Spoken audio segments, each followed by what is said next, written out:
Bathroom में ले जाके चेक किया।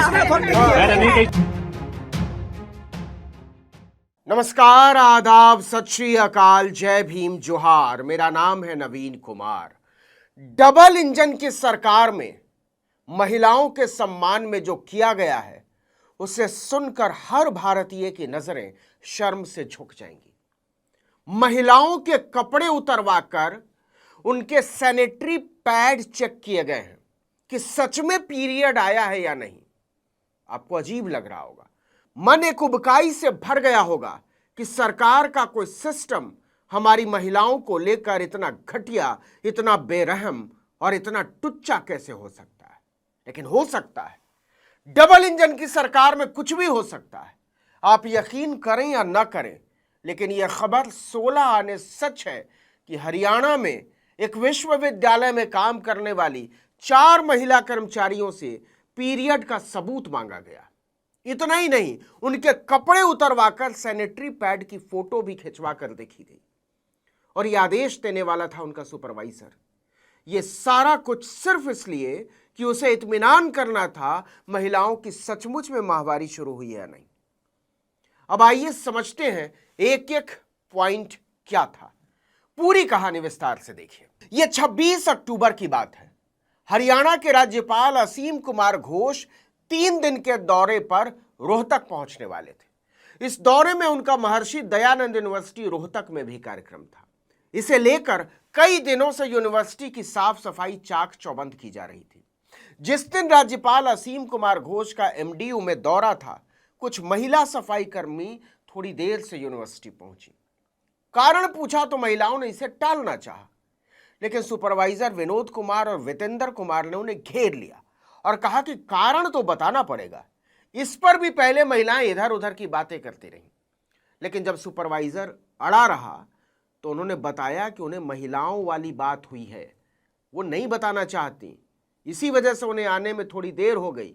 इसके बाद जो हुआ वो दिल दहला देने वाला है। माहवारी यानी पीरियड के कारण थोड़ी देर होने पर सुपरवाइजर झल्ला उठा। महिलाओं से कहने लगा कि तुम लोग बहाने बना रही हो और अगर सच बोल रही हो तो सबूत दिखाओ कपड़े उतारकर। पीड़ित महिलाओं ने बताया कि सुपरवाइजर ने एक महिला कर्मचारी से कहा कि इन सब के कपड़े उतरवाकर इनके सैनिटरी पैड चेक करो कि इन्हें सचमुच में पीरियड आया है या नहीं। आगे जो हुआ वो और भयावह है। सुपरवाइजर को महिला कर्मचारी पर ही भरोसा नहीं था। उसने कहा कि पैड की फोटो खींचो और मुझे दिखाओ, क्योंकि तुम उनका पक्ष ले सकती हो। मैं खुद तस्वीर देखूंगा पैड की, तब तय करूंगा कि महिला को सचमुच में पीरियड आया है या नहीं। खून के धब्बे होने चाहिए। इसके बाद तो अभी तक नौकरी बचाने के लिए हाथ जोड़कर विनती कर रही महिलाओं का धैर्य जवाब दे गया। कपड़े उतारकर पैड चेक करने के सुपरवाइजर के आदेश पर महिला कर्मियों को गुस्सा आ गया और उन्होंने हंगामा शुरू कर दिया।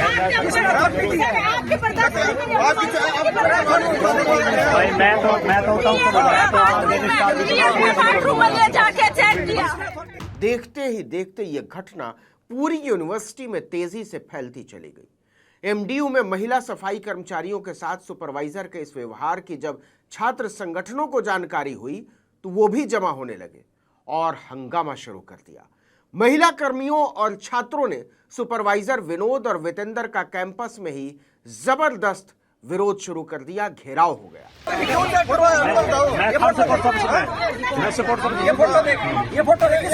कपड़े उतारकर सैनिटरी पैड चेक किए जाने के आदेश पर महिलाएं इस कदर गुस्से में थीं कि आदेश देने वालों के साथ धक्का मुक्की शुरू कर दी। कई लोगों ने उन्हें पकड़कर पीटना भी चाहा, लेकिन मौके पर यूनिवर्सिटी का स्टाफ भी भारी संख्या में मौजूद था। उन्होंने सुपरवाइजर्स को बचा लिया।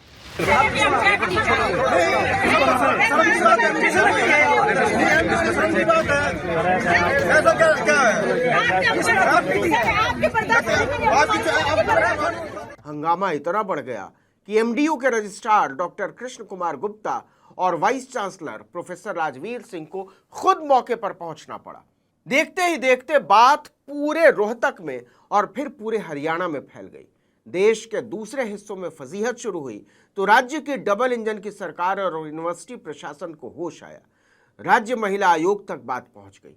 नतीजा, यूनिवर्सिटी प्रशासन ने दोनों सुपरवाइजरों को सस्पेंड करने के आदेश जारी किए।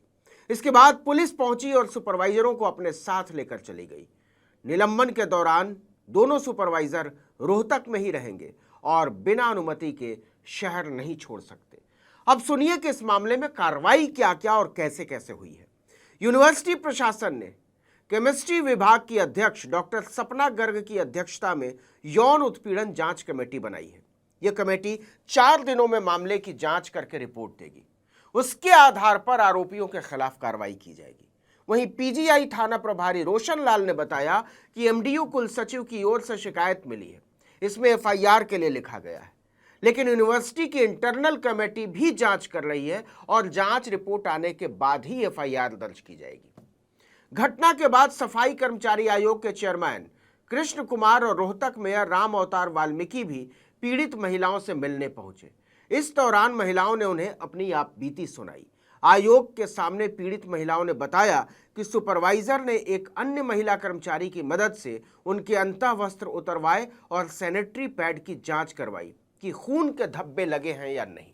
पुष्टि के लिए पैड की फोटो भी खींची गई। इसके साथ ही इस मामले में हरियाणा राज्य महिला आयोग की अध्यक्ष रेणु भाटिया ने रोहतक के एसपी और एमडीयू के कुलपति को चिट्ठी लिखकर 5 दिनों में जवाब मांगा है। महिला आयोग ने एसपी को लिखा है कि यह अत्यंत गंभीर और संवेदनशील मामला है, इसलिए इसकी गंभीरता को देखते हुए आयोग अधिनियम 2012 के नियम 10(1) के तहत निर्देश देता है कि तुरंत कार्रवाई करते हुए मामले की विस्तृत जांच रिपोर्ट 5 दिन के अंदर भेजी जाए।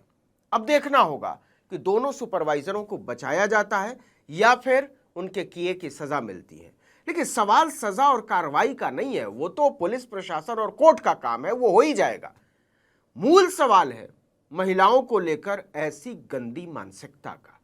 21वीं सदी के 25वें बरस में भी 16वीं सदी की मानसिकता वाले लोग हमारे समाज में इज्जतदार बन के पूरी ठसक के साथ रहते हैं और हम विश्व गुरु होने, ट्रिलियन डॉलर इकोनॉमी होने, सनातन सभ्यता, यत्र नार्यस्तु पूज्यन्ते और पता नहीं क्या क्या ढोल पीटे जा रहे हैं।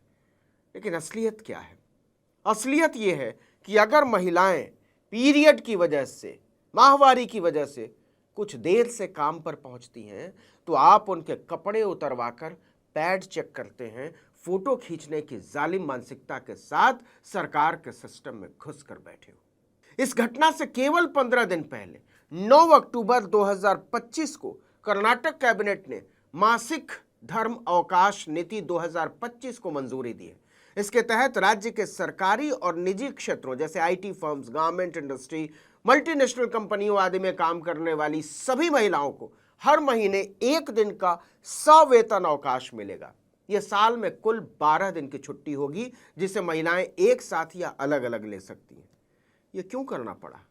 इसलिए करना पड़ा कि सरकार को पता है समाज और सिस्टम में कितनी सड़ी हुई मानसिकता के लोग बैठे हुए हैं। वो कभी भी महिलाओं का सम्मान करना खुद नहीं सीखेंगे जब तक कानून न बना दिया जाए, डंडा न चलाया जाए, सजा न दी जाए। ये लोग न महिलाओं का सम्मान करते हैं, न दलितों का, न पिछड़ों का, न आदिवासियों का, न एलजीबीटीक्यू समुदाय का, न अल्पसंख्यकों का। सोच कर देखिए ये कितना बुरा और विभत्स है।